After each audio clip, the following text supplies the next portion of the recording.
Okay, so today we are gonna make pierogis, which apparently a lot of people don't even know what they are, and they are really missing out on that. And we're gonna make them Polish style, which it's the way my grandparents made them. They come from Poland, so I'm just going with it. All right, let's see what we're gonna be using. Okay, so the three things we're gonna be using for this meal is we got salt pork, onion, and these are pre-made store-bought frozen pierogis. I don't have the time or the know-how to make them out of nothing, and you get some pretty good store-bought ones out there. Save yourself 2 days of worth of work. And also, there's like a lot of different types of what's inside them. These ones are mashed potato and cheese. Okay, so the salt pork here, it's still mostly frozen. Just pulled it out of the freezer. We're not even gonna wait for it to thaw out. We just give it 15 minutes just to make it, just so it thaws enough to make it easy to cut. So you cut it. And then you cut it some more, cut it some more, and we're just gonna chop up a whole bunch of little strips like that. And the onion, we're gonna chop an onion the same way that you just chop onions anyhow. This little monster thinks he's getting himself some salt pork. Alright, well, damn thing started climbing up my leg looking for food, so I had to hit him with the old tuna distraction. I guess it is Tuesday anyhow. Okay, so we got everything pretty much ready to roll, so we're just gonna toss it in the pan. Use whatever cooking oil you like. Probably needed a bigger pan, but oh well. And you just throw those together and you just let them cook at first by themselves because they're gonna take longer than the actual pierogies. And so yeah, you just throw in whatever little bit of seasonings that you like, and it's you're just making stuff warm at this point. It'll cook on its own. You just give it a little stir here and there. And yeah, we'll check back in a few minutes. Alright, and on the other side of the stove, you got your boiling water. Go ahead, throw a little salt in there. Come on, get out. Nah, that's probably enough. Who cares? And then you toss in the goods. And one special thing about them being frozen is when they're frozen, they sink. When they're done cooking, they're going to float.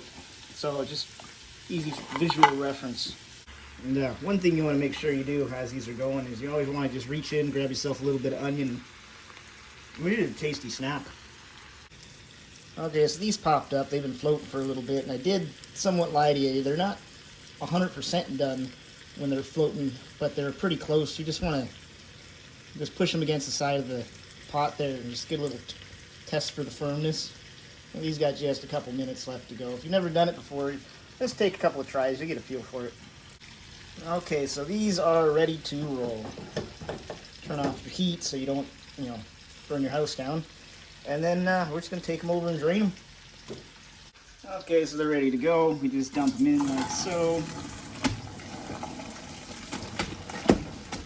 Wow, that was a bit hot there, splashback, but I'm okay. Probably, I'm just fogging this so you can't see anyways. Okay, so now that's done. We're just going to take them, just toss them in a bowl, get them ready to throw the goods on top. But, like for me, normally once I boil them, I'm done with them, that's that. But some people do like to take them out of the water and then throw them in a frying pan. So we're going to steal a couple and put them in there. I figured while I'm waiting, I'd just eat one just plain by itself. It's still pretty good. No, that's not a good shot. We're not going to do that. Okay, it actually had been quite a while since I'd done this. Yeah, you want to throw your salt pork on by itself for like 10 minutes before you do anything else. When the onions will still be okay, but I'd like the onions to be a little less done. But yeah, salt pork take a little while to cook. Okay, and now we are ready for the grand finale. You just take everything off the stove, just dump it right there on top. Should have used more onion. Oh well, it'll be okay. One more special super secret ingredient. And, that's just a whole bunch of butter. Add, this should be enough. Actually, probably going to be too much, but... And then you just mix them around so they get all over one another, all good and sloppy. And, yeah, that's, 20 minutes of time, about it. And it's, well, we'll get to eating it here in just a minute. And here's the ones we threw back on the pan as well. Oh, fucking paper plates, man. Okay, so now comes the best part. We get to eat. And we're going to dig into one of the pan-fried ones first here. gonna be hot. Ooh, it's hot. Oh, it's good. I don't burn my insides. Ah, okay. Yeah, let your food cool off. Don't take it straight from the frying pan and put it in your mouth. One of the best part of it, I think, really, the salt pork. It is just so good. I'm gonna dig into one of our boiled ones, so they're like a little bit softer and what have you. Like the fried pan ones, gives you like a nice little crisp texture and what have you. Take some of the moisture out, but you know, to each their own.